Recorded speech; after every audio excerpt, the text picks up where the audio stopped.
It is a delight to welcome you back on the show, Chris. It's a delight to be back on the show, Joy. And I, So I really mean that. I really, really enjoy our conversations. I think I talk about this every time I'm on your show, but like I just like chatting with you. I feel the exact same way. And I was thinking about it. I think that I've had a few guests like a couple of times, but the most I've had guests has been three times, and this will be your third time. So you're up there. I think I can, I think it's not, I think you're a favorite guest. I think that is how I feel. So I'm glad to have Oh, you back. I'm so honored. Well, you have had a busy couple of years since you were last on the show. The last thing we were talking about was the your album with the beautiful Lost Birds. That is the name of it, right? I had a moment where I was blanking on the name. Right. But I would love to hear about what you've been up to in the last couple of years, and specifically about this exciting opera commission that you've been working on. Ooh, okay. So that has consumed my creative energy for the last couple of years. What it is, and it's a very unique one, is I have been commissioned by Washington National Opera to write a new ending to Turandot.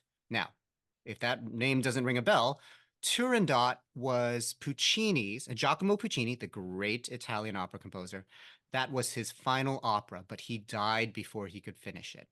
Hmm. It's a very well-known work, and in fact, it contains one of the most well-known arias of the entire opera canon, Nessun Dorma, made popular by Pavarotti and sung at many a football game.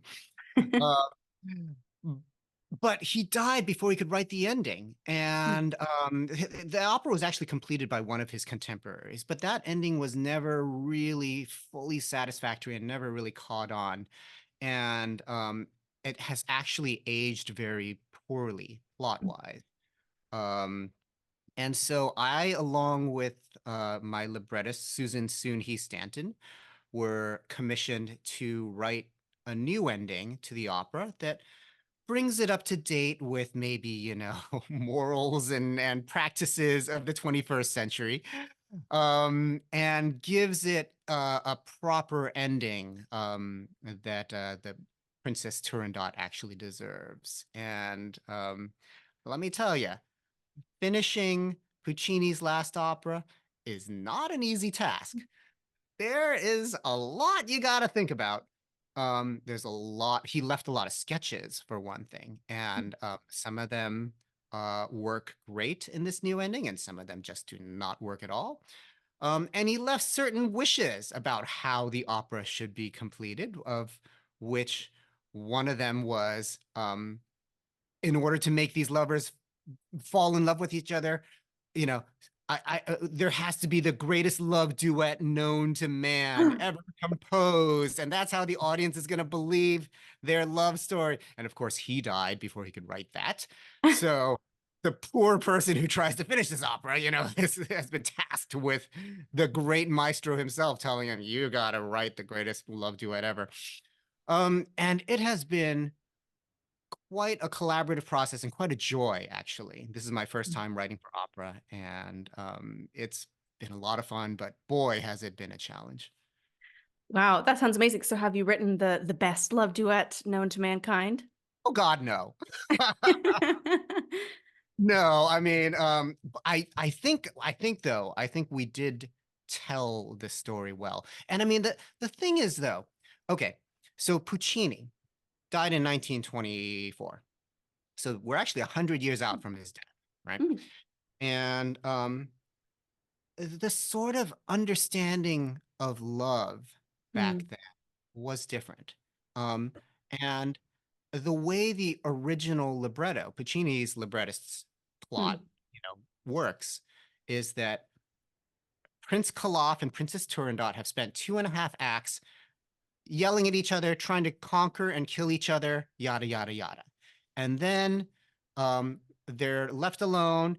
And they basically argue and argue and argue. And then suddenly Prince Kalaf plants a big wet kiss on Princess Turandot. And because of the magic of his kiss, she suddenly falls in love with him.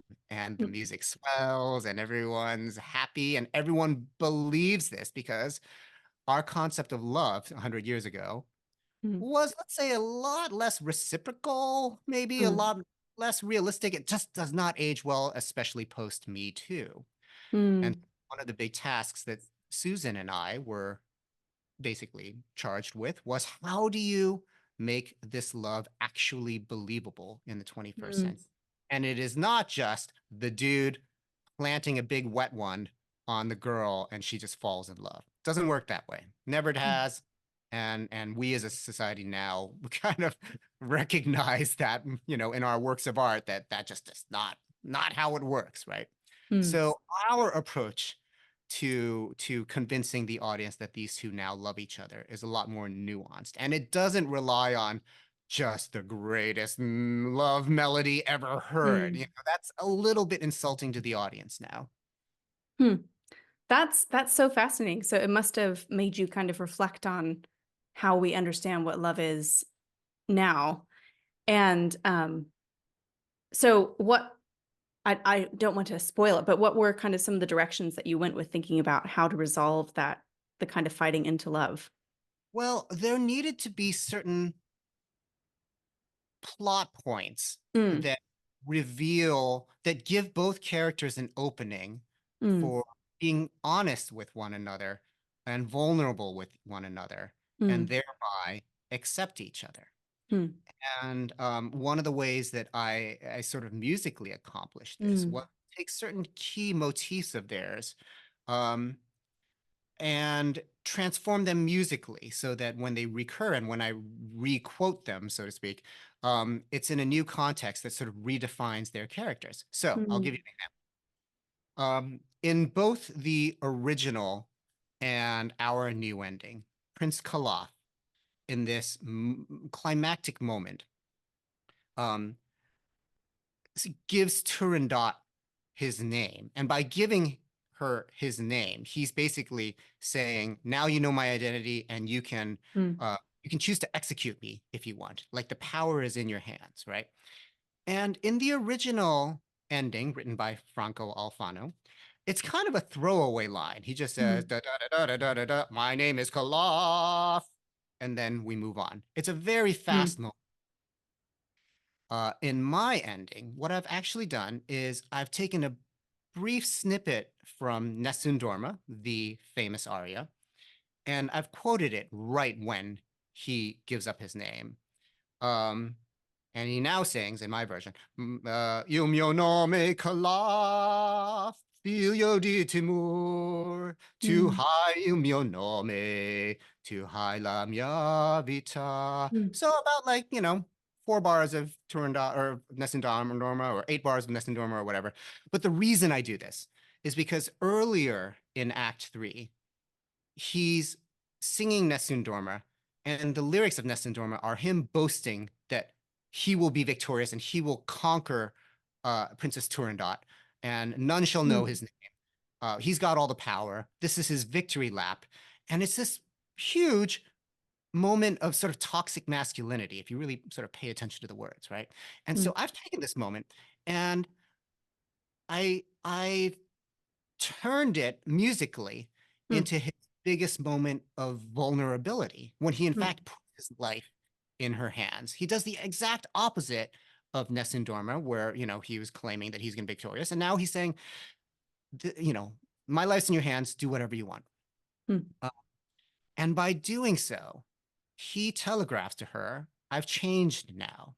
I'm mm, not the same guy who was trying to conquer you to, make you my love slave or whatever it was. He's now saying, we're in this together. My life is in your hands. I trust you. And by doing so, you can trust me. And now we can actually truly explore love as two equal partners. mm.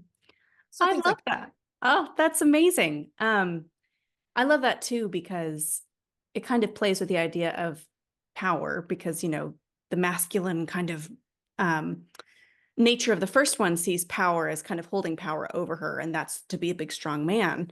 But there's actually a great power in vulnerability, right? That real power is being able to be strong enough to be weak, to open yourself to somebody else. And What an amazing rewriting of love. I love that. I don't, in one of the chapters in my book is actually on metaphors for love. And I talk actually about how one of the like main metaphors all through history that could be problematic is kind of the idea of love as a madness or a sickness, something that kind of takes over you and you lose control and it's something that just kind of happens to you. And you get that all throughout history, you know, especially kind of famously depicted, well, in a lot of poetry and stories, but also in, you know, Plato when he talks about the Phaedrus, that it's this whole debate of whether or not it's better to love or not to love. And he kind of almost says it's better not to love because love is this kind of corrupting, overwhelming power. And so with that chapter, one of the things I did was kind of look at what are other metaphors for love that we can use that aren't that kind of sense of a lack of agency, that love is just something that happens to you, which implies that you could, if love is just kind of like a disease, something that you catch, you know, you catch feelings, then you move on, then that's not a great foundation for a meaningful partnership. But so that was a really fun chapter to write. And I think I had a similar kind of feeling of, well, how do we speak meaningfully about love, especially when there are some perhaps problematic metaphors that are just so prevalent and deep in how we think about what love is. And the ones I chose in that I went into were love as a home. You know, we talk about letting someone in or shutting them out. We talk about belonging. We talk about all these things. And I took that from a few novels that I really love about the idea of, you know, a home is, it's a place of safety. It's a place where people can come in or be put outside. It's a place that you can make your own. And it's a place that every love, every relationship has limitations, but that is a part of what makes it unique. And anyway, I'm rambling, but I think that question of how we think about love and how we translate it in our own times, especially when we hopefully have come to some helpful realizations about the nature of love, is really important because I think some people there can be such a fear, a healthy fear after everything that we've seen in things like Me Too, that it's hard to articulate a beautiful image of what love and vulnerability could be, which is, it sounds like what you have done quite artfully with Turandot. Well, the thing, okay, so this is why I love our conversations. The thing, okay, so when you talk about love as viewed through the history of, say, literature and the way it was described, I mean, you're also you have to acknowledge the fact that like literature is 99% male written, up Hmm. until very recently. And it's very skewed in that way. And Mm. certainly through my own experience of eventually falling in love and marrying the woman that I love and raising a family, your concept of love from a young man to perhaps a more mature man, not 100% mature, but like someone who's been around the block. It does change a lot, right? Based on life experience. We tend to, we evolve as a people and as a society. And so, yeah, I mean, it's like with Turandot and perhaps I'm sure a lot of other things that you discuss in the chapter, these are archaic ideas of love that may be dated back to this sort of this romantic era, Mm. sort of overemphasis on feeling, I mean, Hmm. this overwhelming sense of romanticism that Hmm. perhaps you recall in Tranquility later on, as I think Hmm. Wordsworth said. But Hmm. like it's a glorification of the over the topness of Yes. sensibility of love. Interestingly, like different cultures still view this a little differently. Like so my wife and I watch these Korean dramas Uh-huh. sometimes. They're so over the top sometimes, but people love them, and we gotta admit we're a little bit hooked on them too. But a lot of them sort of still have this throwback attitude towards Mm. over the top romantic love and huge gestures of sacrifice and all of this sort of stuff that works great on the screen, but Mhm. maybe does not translate to day-to-day life in some sort of healthy sort of, Mm. yeah. I was thinking about the romanticism thing when you were telling the kind of story of it, because, you know, romanticism wants you to get past the rational and be, you know, kind of washed in the emotional. And but and I think that there's some things that we will always have a hard time shaking because the reality is that romantic love is kind of overwhelming and confusing for a lot of people. It's I think that will probably never be undone in human society. It'll always be something that we feel a little bit overwhelmed by. But when you were talking, I was thinking of a good counterpoint to this would be, and this is really nerdy, but the oh my gosh, I'm forgetting the technical name of it, but they're the romances in medieval where it was all about courtesy, right? And so you Oh had to, yeah, Courtney yeah, like Love. yeah, courtly love, yeah, which is also a really weird genre because medievals were all much more body than we sometimes think they were. But that's a totally different, interesting thing where the whole point of it was to not overcome your lover, and you had to be very kind of careful and precise in how you approached it. And that's also just kind of a fun thing to look back on that and think about. Yeah, I don't know. It's a good. I don't know. Do you think that's a counter example to Turandot's toxic masculinity? Perhaps. I mean, like, so one of my little pet loves is Arthuriana. Um, Hmm. and so when you get into things like um, creating this, okay, so courtly love, well, I don't know. I think is it an offshoot of sort of like chivalric code that, Hmm. like They supposedly King they think Arthur. it's supposedly a lot of the literature maybe came out of Eleanor of Aquitaine's court. Um, Oh, wait. yeah. Anyway. Recognize that name from my undergrad year. Uh, I mean, boy, like, okay, so going back to, Arthuriana, like there was this sense, certainly in sort of like this warlord society back in sort of early Britain, um, that, might made right. Right. Hmm. That, like warlords, and being able to conquer everyone was what gave you agency. Mm. And King Arthur supposedly tried to turn that on his head and said, Mm. might is not necessarily might. Might gives you right, or might gives you strength, perhaps, Mm. but that what we really need is a code of conduct such that just because you're the biggest kid on the block does not mean you get to beat everyone up and make everyone your slave, right? So he sort of enshrined this idea of civilization in a way. Mm. This whole matter of Britain gets to the core of the foundation of civilization, where we create these rules to self-govern in a Mm. civilized sort of way. And I mean, I think that in my mind anyway, because so many sort of like courtly romances, especially coming Mm. out, I guess the French tradition, the Mm. French offshoot of Arthuriana, revolved around Lancelot and courtly love and all Mm. of stuff. It it it sort of spoke to I guess like this idea that these few brilliant leaders had in the past, or maybe these Mm. writers had in the past, that you should try to actually create a civilized society and Mm. not just rule on, who can kill the most Yeah. people, right? Yeah.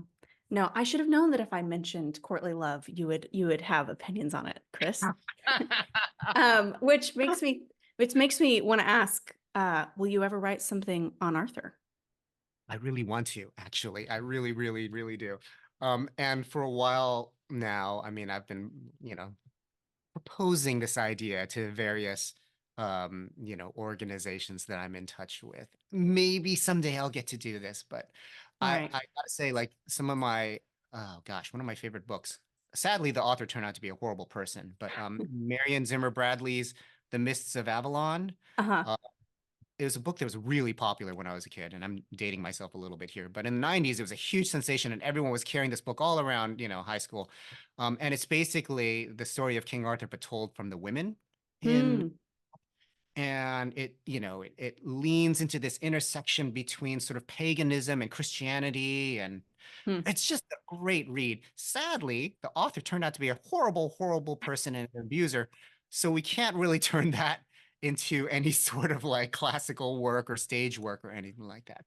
But Arthuriana is filled with great stories. And I think sadly over the years, you've got Monty Python, you have Camelot, you have sort of more ridiculous round table pizza, Yeah.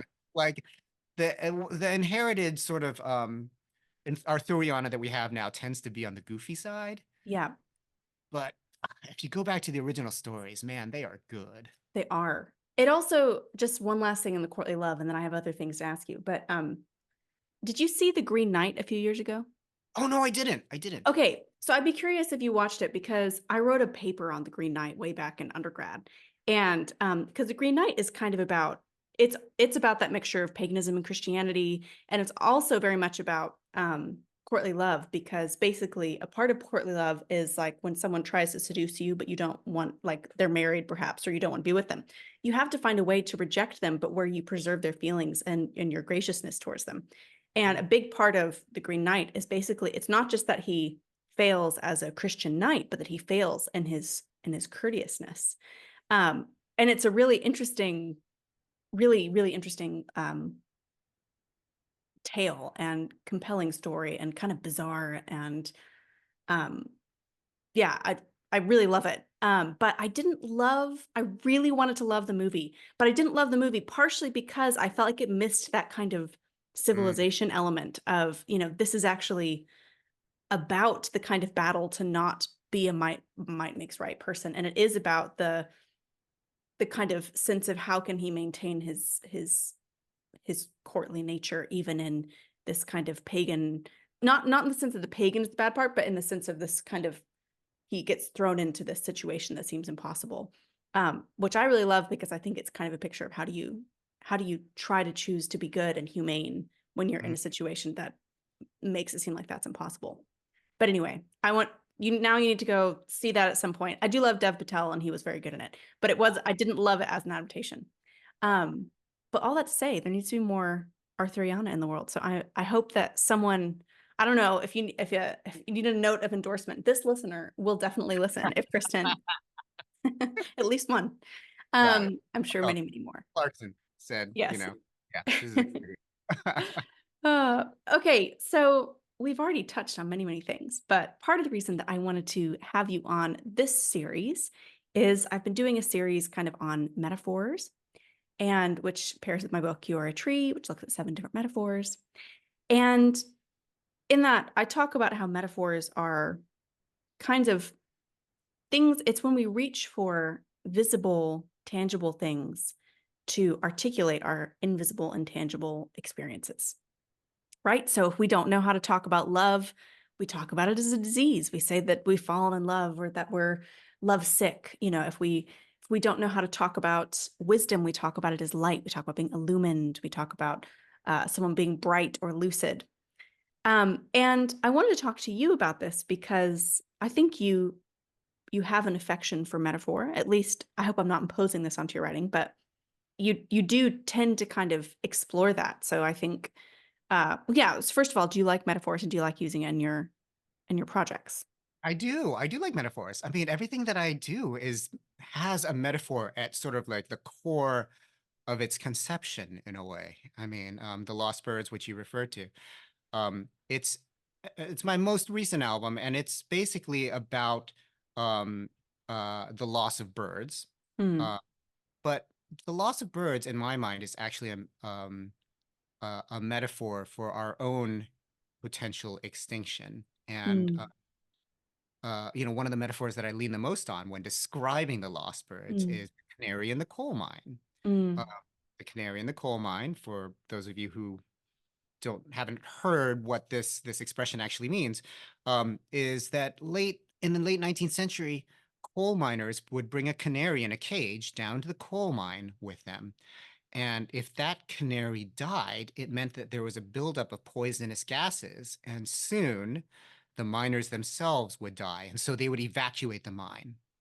mm, Um, and so the canary in the coal mine is the thing that dies first as sort of a warning to everyone else, mm, right? And the Lost Birds has sort of a bit of a soft activist message about climate change and extinction and the lack of loss of biodiversity.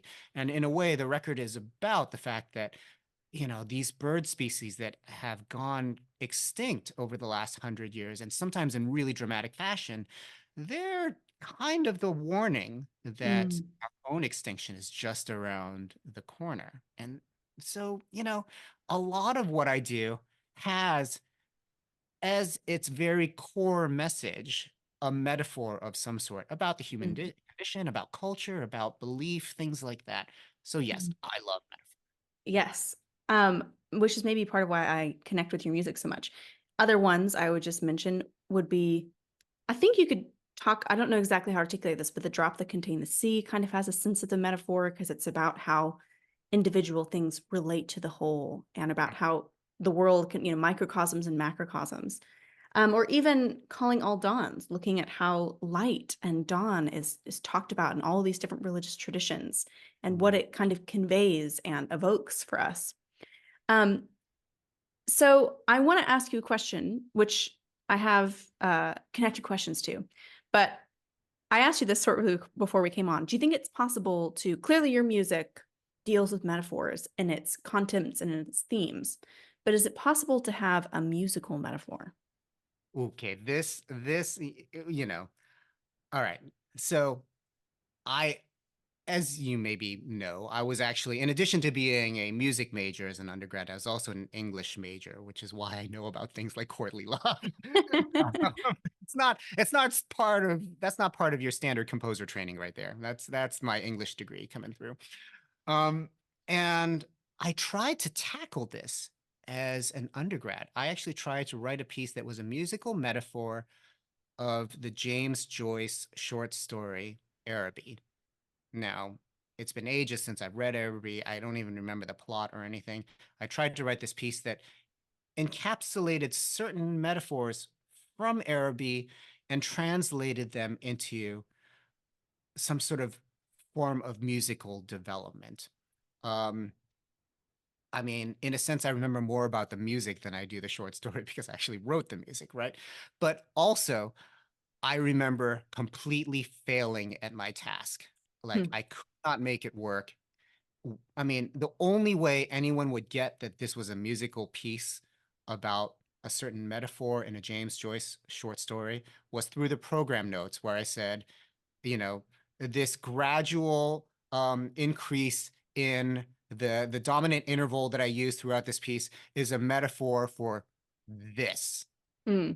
And without that, no one would find any sort of connection whatsoever. And that is a failure of a metaphor right there. Like a Hmm. real metaphor has an intrinsic, like, un Recognition.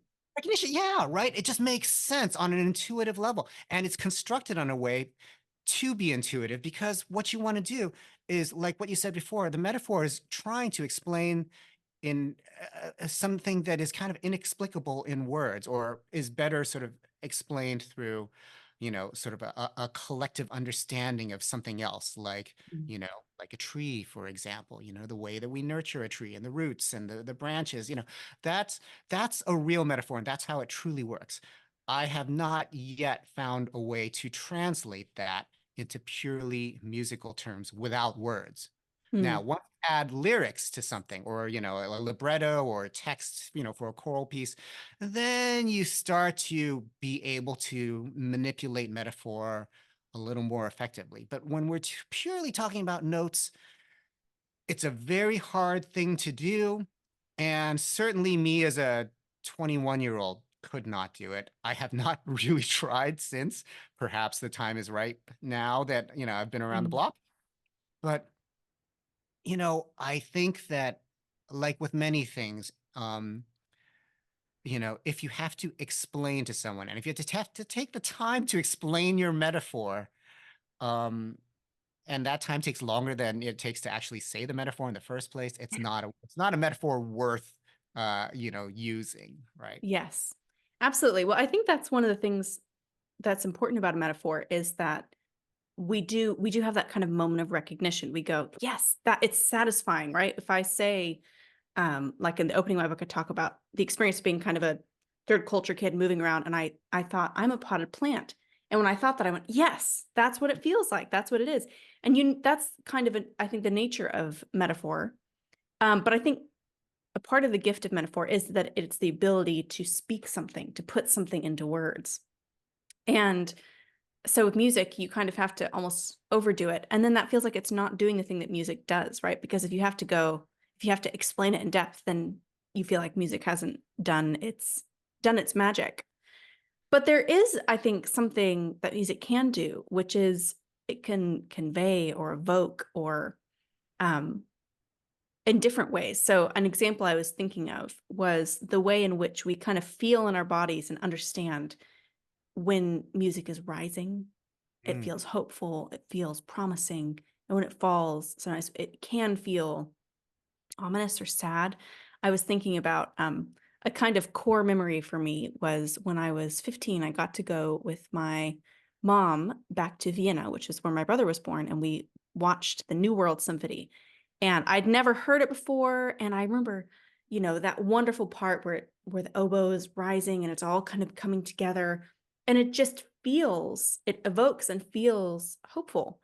Um, so there's a sense that it kind of captures the sense of up being hopeful and safety and promising and down mm. um being other things. So I'm not I this is not a clearly articulated question, but how does music speak to that kind of why do we feel when music goes up like it's hopeful and when it goes down that it's not? Where does that, as a musician, how would you respond to that, and composer? Oh, boy, I mean, I think that, on a certain level, um, oh boy, okay, so you've unlocked a lot of ideas in my head here, which is why I love Okay. talking to you. On a certain level, there's a rhetoric that we've Mm, learned as a culture. And, a lot of these sort of rhetorical devices maybe don't transcend every culture. mm, Um, a, a minor key being sad is not mm, necessarily the same, relationship that every other culture has with a minor key. But on a certain level, sometimes, our music, um, does sort of do the same thing that a metaphor does in a way. Like a metaphor mm. is it's a way of conveying something on a sort of a deeper level. That we Um, struggle to put into words. yeah, yeah, that we struggle to put into words. And in a way like music. Okay, so what music in the 20th century was sort of viewed with envy from all the other arts because music Mm. is one of these art forms that can be purely non-representational. Yes. And the fact that music can sort of like be a direct conduit to this sort of emotional sense that one experiences puts Mm, music in a way as on par with that sort of emotional sense that we get from a metaphor. The deeper mm, meaning that we just sort of intuitively get when mm, we're not sort of, latched onto the words or mm, whatever. Music in a way exists in that same space of, mm, of metaphor, which maybe is why music is so hard to, be metaphorical intrinsically mm, on its own, because it exists on that subsurface level, and it's hard for it to step up. It does not necessarily have the same sort of representational language that every other art mm, form has to actually be articulated in some sort of way. It mm, only exists in this sort of ether in a way mm, of meaning and emotion. And that's music's strength, right? mm, It does that better than any other art form. And so mm, going back to this idea of like there's certain inherited gestures of music mm, that we all understand. I mean, they do um as composers, yes, if we do want to swell of emotion, yes, we do get louder, I mean, that is just intrinsically something that we do. But why do we do that? Because intrinsically, I know when I want Princess Turandot to have this huge moment of love, that the feeling that I had when I had my first kiss, I want to transform into musical terms. And that feeling was one of just excitement, and my heart was beating fast, right? mm, And these are the things that as a composer I translate into music. I do this. I pull familiar elements together, and the other thing is I build a huge sense of anticipation into this kiss, mm, right? I'm harmonically teasing the audience right up until mm. that moment, until you get that final release. Because God, as like a 16-year-old about to have my first kiss, it was 16 years. I'm like, when is this going to happen? Is this going to happen? Will I ever kiss a girl? It's like one of these things. And the moment it happens, the chorus of angels opens up in the heavens, right? It's like, oh my God, there's this huge outpouring of Mm, emotion, and it's, one of these core memories. And so mm, on a certain level, every composer who does do that musically is sort of tapping into perhaps emotion that they felt, sort of like a mm, method actor, right? mm, Emotion recall, right, as they say in acting. Um, you just find something deep inside of you, mm, translate it into a musical sensation, and you sort of trust that that musical sensation, because your human experience is the same as every other human experience, mm. your sense of what musically is the translation of that sensation is going to line up with everyone else. So that's That's how I think of it. That's amazing. And I was thinking as you were talking that there is this kind of similarity also with metaphor and music in the sense of recognition, right? So you said when you find a good metaphor, you go, that makes sense. And when you hear music, when I listened to the Neural Symphony, that felt like, and intuitively I recognized it as hopeful and longing and all those things. So I think something that struck me about how you were describing music and metaphor, you've talked about how music is also unique as an art form in that it takes place in time. And in that way, it kind of is closer to our experience most of the time, right? Like a painting is kind of frozen. You look at it and um, there's you can look at it for obviously you look at a painting in time, but the work itself doesn't usually embody, unless you're watching like in a performance art, that movement through time, whereas music does that. And I think that all these things we're talking about with the sense of when you were describing that you wanted the love scene to have that feeling of swelling with love, that's about thinking about your experience as a human being in the world Mhm. and trying to find a way as a composer with the gift that you have to convey that, to evoke it, to put it into music. So it's paying attention to your experience and finding the way that makes most sense, that's most compelling, so that other people can recognize that. And I don't want to draw too close of a comparison because sometimes you can, to hammer everything looks like a nail.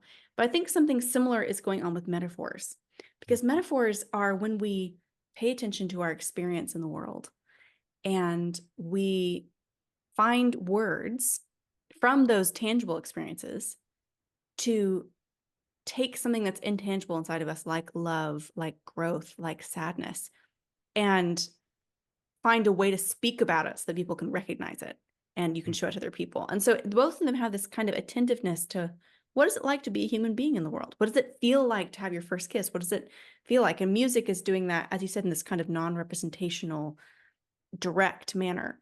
But metaphors also, I think, tap into that desire for recognition because we want to be able to not just experience, but express our experiences so other people can share them and think about them and feel them as well. I mean, okay, so talking about metaphor, and this popped in my mind while you were just saying that. And again, this is why I love talking to you, because every time you say something, it sparks something in my mind. I have a 5-year-old now, and we're trying to teach her how the world works, basically. And a lot of explaining how the world works to a 5-year-old basically relies on metaphor. You build off of what she, in her only 5 years on this planet, has experienced. But it's like you find things that she understands, you bring something new to the table and relate it to that so that she gets it. And Mm, and that's how a lot of like raising a kid works in a way. You find some commonality that they understand and you put it into simple terms that they can sort of grasp. And then you're adding to their lexicon of ideas and metaphors in a way. Um, and they grow as a human being. And mm, here I am using a plant metaphor, right? They like, yeah, you water the seeds and then they sprout. And I mean, that's basically parenting right there. mm, And metaphors, yeah, they're a fast track to like sort of this universal understanding in a way. I mean, one of the things I love so much about non-Western poetry, mm, um, actually, I don't even want to say non-Western poetry, just non-Western ways of hanging out and talking. mm, Like I'm with, for example, friends who are, from the Middle East, for example, and we're all hanging out and just talking. Um, they are more likely to drop a metaphor, some really profound metaphor into our conversation than my Western, especially American colleagues, right? mm, It's sort of like ingrained. poetry in a way that comes very intuitively to the way they talk about things. That goes back probably to various literary traditions. There was a whole tradition of oratory in the Middle East where it's like, Mm, your worth to the court or, the sultan or whatever was how well you could tell a story, right? And a lot mm, of that is wrapped up in metaphor and how quickly you can deliver them or how poetically or beautifully you can get your point across.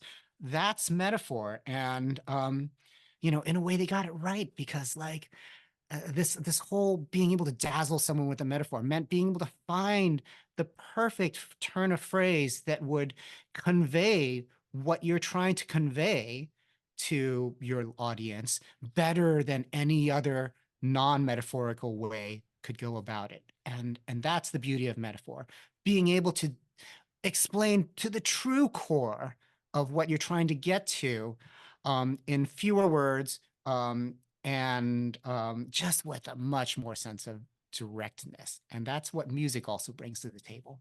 We mm, can make people feel things without having to tell them how to feel it.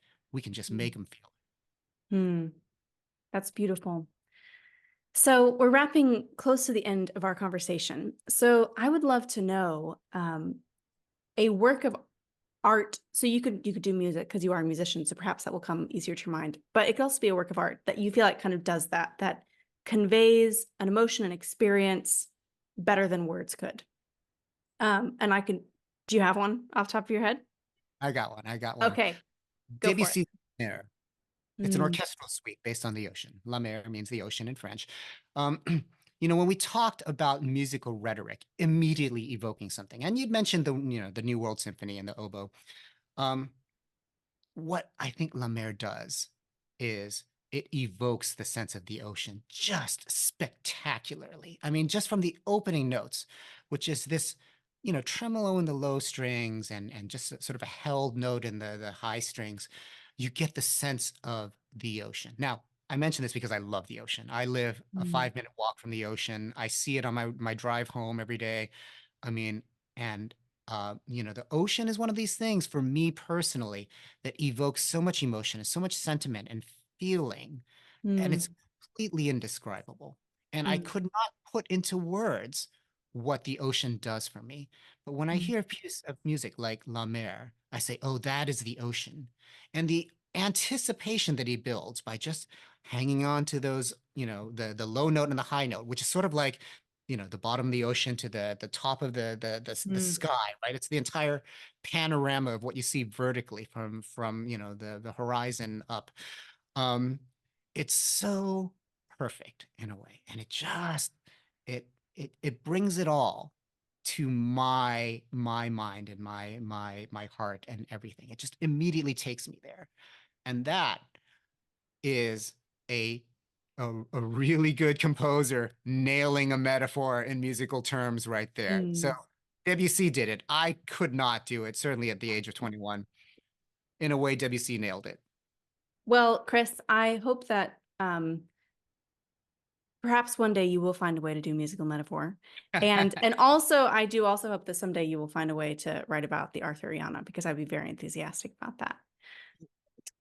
That'd be So fun. thank you so much for joining us. I wish you all the best as you premiere Turandot in not too long from now. Thank you. It's a real pleasure chatting with you again, Joy, and I can't wait till our next call. Me too.